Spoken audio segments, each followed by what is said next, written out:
সংখ্যালঘু সংখ্যাগুরু বিভিন্ন শ্রেণী পেশার সবকিছু সমন্বয় আমরা করব। আমরা প্রাথমিক 125-এর তালিকায় সেই রেশিওটা মেনটেন করার চেষ্টা করেছি এবং আমাদের 300-এর তালিকাতেও আমরা সেই রেশিওগুলা আমরা মেনটেন করব। আর দ্বিতীয়ত বলেছেন আমরা কারো আসলে কারো কোনো বিশেষ কারোর জন্য ফাঁকা রাখিনি। আমরা যে কয়টা আসন এখন পর্যন্ত প্রাথমিকভাবে চূড়ান্ত হতে পেরেছি, আমাদের যে মনোনয়ন বোর্ড রয়েছেন, আমাদের যারা ভাইবা নিয়েছেন তারা আমাদের কাছে যে রিপোর্ট দিয়েছেন সেই অনুযায়ী আমরা সিদ্ধান্ত নিয়েছি এবং আমরা এটা জনগণের কাছে উন্মুক্ত করেছি। এটাও একটা ভেরিফিকেশনের জন্য যে যাদের যদি কারো বিরুদ্ধে কোনো অভিযোগ থাকে দুর্নীতি, সন্ত্রাস বা ফ্যাসিজমের সাথে জড়ানোর, তাহলে সেই প্রার্থীটা বাতিল হবে। এবং আমাদের এই প্রক্রিয়া কিন্তু চলমান আছে, চলমান থাকবে যতদিন না আমরা চূড়ান্ত ভাবে 300 মনোনয়ন দিচ্ছি। ফলে যদি কেউ আমাদের দলের এখনো সুযোগ আছে, আমাদের দলের যেই জায়গায় নমিনেশন দেওয়া হয়নি বা দেওয়া হয়েছে সেই জায়গায় যদি আমরা আরো ভালো ক্যান্ডিডেট পাই বা কারো বিরুদ্ধে অভিযোগ থাকে তাকে বাতিল করা হবে। যেগুলোতে দেওয়া হয়নি সেখানে যদি কোনো ভালো ক্যান্ডিডেট আমরা পাই, তারা যদি আমাদের সাথে যোগাযোগ করে বা আমাদের সাথে যারা অলরেডি যারা 16 নমিনেশন নিয়েছেন তাদের মধ্যে থেকে আমরা বিবেচনা করব। দ্বিতীয়ত নির্বাচনী পরিবেশ, আমরা চাই যে একটি শান্তি এবং সম্প্রীতির পরিবেশের মাধ্যমে নির্বাচন অনুষ্ঠিত হোক, প্রতিহিংসা এবং বিভেদের রাজনীতি দূর হোক।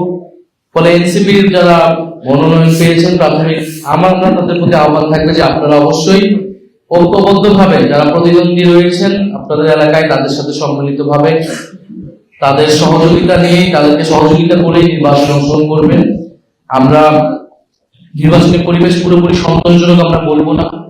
আমরা বিভিন্ন জায়গায় দেখছি যে আমাদের পোস্টার ছেড়ে ফেলা হচ্ছে এবং নির্বাচনী বিধান লঙ্ঘন করে নির্বাচনী প্রচারণার কাজ, পোস্টারিং বা টাকা খরচের যে বিষয়গুলো সেগুলো কিন্তু আস্তে আস্তে আমরা নির্বাচন কমিশনে বলে আসছি যে প্রার্থীদের যেই খরচের হিসাব সেটা যথাযথভাবে নির্বাচন কমিশন যাচাই বাছাই করে আদায় করে নেয়, তথ্যগুলো হলফনামার।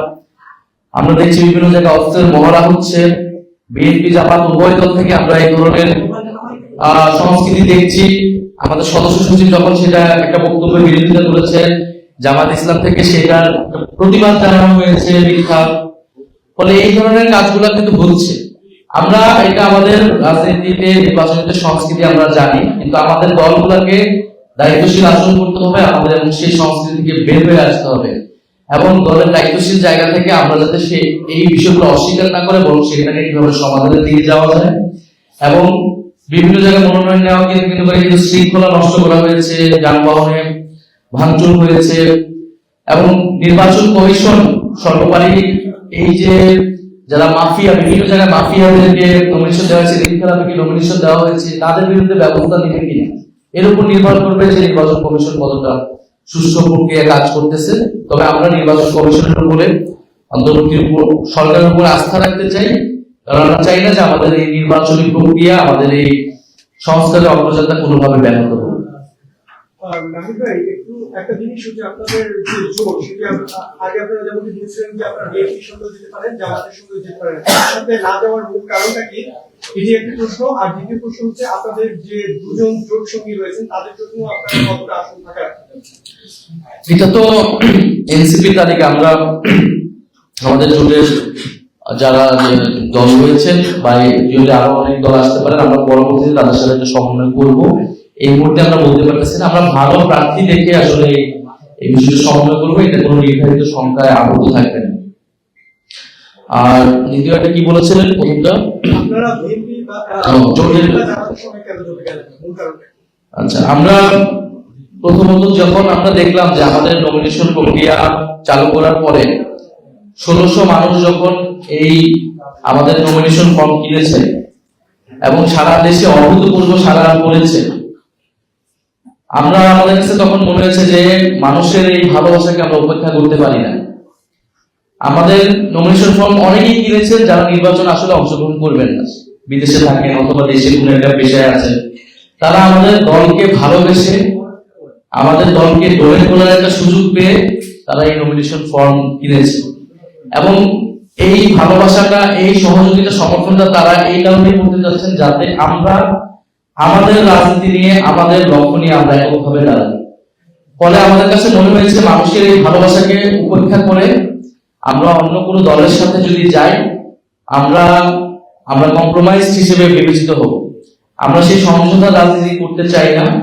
আমরা চাই যে আমাদের রাজনৈতিক লক্ষ্য আদর্শ নিয়ে আমরা এককভাবে দাঁড়াবো। নির্বাচনের ফলাফল যাই আসুক, আমরা জনগণের কাছে পৌঁছাবো। দ্বিতীয় আরেকটি বিষয় হচ্ছে, রাজনৈতিক আদর্শ এবং লক্ষ্যের জায়গা থেকে তো আমরা আলাদা। আমরা বারবার বলেছি, যদি গণ অভ্যুত্থানের পরে ফ্যাসিবাদ বিরোধী রাজনৈতিক দলগুলা জনগণের আকাঙ্ক্ষা অনুযায়ী, সংস্কারের আকাঙ্ক্ষা অনুযায়ী, তরুণ প্রজন্মের আকাঙ্ক্ষা অনুযায়ী রাজনীতি পুনর্গঠিত করত, নিজেদের দলের ভিতরে সংস্কার আনতো, নিজেদের নীতি আদর্শকে আরো ঠিক করতো, তাহলে এনসিপির জন্মের প্রয়োজন ছিল না। এনসিপি 7 মাস অপেক্ষা করেছে যাতে বিদ্যমান রাজনৈতিক দলগুলো একটা সমঝোতায় এসে আমাদের তরুণ প্রজন্মের গণ অভ্যুত্থানের আকাঙ্ক্ষা বাস্তবায়ন করে। যেহেতু তারা সেটা করে নাই, যেহেতু তারা নিজেদের দলাদলি অন্তর্বন্ধনে ব্যস্ত ছিল, নিজেদের দলীয় এজেন্ডায় কে প্রাধান্য করে তুলেছে, ফলে কিন্তু এনসিপির জন্ম হয়েছে। এবং আমরা দেখতে পাচ্ছি যে সংস্কার ছিল গণ অভ্যুত্থানের পরে অন্যতম প্রধান এজেন্ডা। দ্বিতীয় এজেন্ডা ছিল বিচার।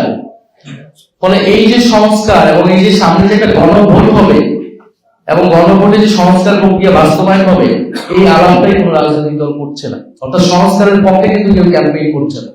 সবাই তার নিজের দলের যার যার যে এজেন্ডা, সেই এজেন্ডাকে নিয়ে হচ্ছে ক্যাম্পেইন করতেছে বা সেটাকে তুলে ধরতেছে। অর্থাৎ পুরো এই গণঅভ্যুত্থান না হলেও বিএনপি যেই বক্তব্য দিত, জামাত যেই জিনিস নিয়ে মানে কথা বলতো, মানুষের কাছে ভোট চাইতো, তারা সেই একই প্রক্রিয়াতে কিন্তু কাজ করতেছে। তাহলে গণঅভ্যুত্থানের পরে পরিবর্তনটা কোথায় হলো? কিন্তু পরিবর্তন তো হয়েছে সরকারের জায়গা থেকে, আমাদের জায়গা থেকে। ঐক্যমত্য কমিশন আমরা তো চেষ্টা করেছি, সম্পূর্ণ সফল হয়নি, কিছু তো আমাদের অর্জন হয়েছে। তাহলে এই অর্জনগুলো যখন গণভোটে বাস্তবায়ন হবে, তাহলে এই গণভোটের পক্ষে কথা বলবে কে? এই গণভোটের পক্ষে কথা বলতে হলে, সংস্কারের পক্ষে কথা বলতে হলে আমাদেরকে এককভাবে দাঁড়াতে হবে এবং যারা সংস্কারের পক্ষে যেই দলগুলো রয়েছে তাদেরকে ঐক্যবদ্ধ হতে হবে। সেই জায়গা থেকে কিন্তু আমরা সিদ্ধান্ত নিয়েছি যে আমরা যারা সংস্কারের পক্ষের দলগুলো রয়েছে, আমরা তাদেরকে নিয়ে জোট করবো এবং তাদেরকে নিয়ে আমরা আলাদাভাবে বিএনপি জামাতের বাইরে নির্বাচনে অংশগ্রহণ করব। এবং এবারের নির্বাচন শুধুমাত্র ক্ষমতা পরিবর্তনের নির্বাচন না, এবারের নির্বাচনটা গণভোট। এটা যাতে আমরা কেউ ভুলে না যায়। বলা হচ্ছে প্রার্থী থেকে ভোট দিবেন নাকি মার্কা থেকে ভোট দিবেন, কিন্তু ভোটটা যে গণভোট, ভোটের অন্যতম প্রধান প্রশ্ন হচ্ছে হ্যাঁ অথবা না। এই কথাটা কেউ বলছেন, আমরা এই কথাটাই বলার জন্য নির্বাচনে অংশগ্রহণ করতে। আপনারা অনেকে জিজ্ঞেস করেন যে আমরা কয়টা সিট পাবো, আমরা কয়টা সিট প্রত্যাশা করি। আমরা ক্ষমতার জন্য, ক্ষমতায় যাওয়ার জন্য নির্বাচনে অংশগ্রহণ করতেছি, এটা খুবই পরিষ্কার। সিট কয়টা পাবো কি পাবো না সেটা বিবেচনা রেখেও নির্বাচনে অংশগ্রহণ করতেছি। সিট নিশ্চিত করতে হলে আমরা কোনো না কোনো জোটের সাথে চলে যেতে হবে। ফলে আমাদের নির্বাচনে অংশগ্রহণ করার লক্ষ্যটা কি? আমাদের নির্বাচনে অংশগ্রহণ করার লক্ষ্য 300 আসনে আমরা প্রার্থী দিতে যাচ্ছি, যারা জনগণের কাছে যাবে, যারা হ্যাঁ পক্ষে প্রচারণা করবে, হ্যাঁ পক্ষে জনগণকে মোটিভেট করবে। কারণ এই হ্যাঁ মানে হচ্ছে সংস্কার, হ্যাঁ মানে হচ্ছে গণ অভ্যুত্থানের পরে আমরা যতটুকু অগ্রগতি করেছি সেটাকে অব্যাহত রাখা, আমাদের সংস্কারের অর্জনগুলোকে বাস্তবায়ন করা। হ্যাঁ বিপরীতে যাচ্ছে না, না মানে আমাদের কোন ধরনের সংস্কার হবে না, না মানে 5ই আগস্টের আগে বাংলাদেশ যেভাবে পরিচালিত হতো সেভাবে পরিচালিত হবে, হয়তো শেখ হাসিনার জায়গায় আরেকজন ব্যক্তি বসবে। ফলে পুরো বাংলাদেশ নির্বাচনের সময় বিভক্ত হবে হ্যাঁ এবং না। আমরা সেখানে হ্যাঁ এর পক্ষে, সংস্কারের পক্ষে, পরিবর্তনের পক্ষে কথা বলতে চাই। মানুষকে যাতে সেই দিকে ভোট দেয় সেই আহ্বান আমরা করতে চাই। আমরা কখনোই বলবো না এনসিপি কে ভোট দেন, শাপলাগুলিকে ভোট দেন। আমরা বলবো আপনারা হ্যাঁ এর পক্ষে ভোট দেন। আমরা হ্যাঁ এর পক্ষে শক্তি, সংস্কারের পক্ষে শক্তি, হ্যাঁ এর পক্ষ নিয়ে আমরা নির্বাচনের মাঠে নামবো।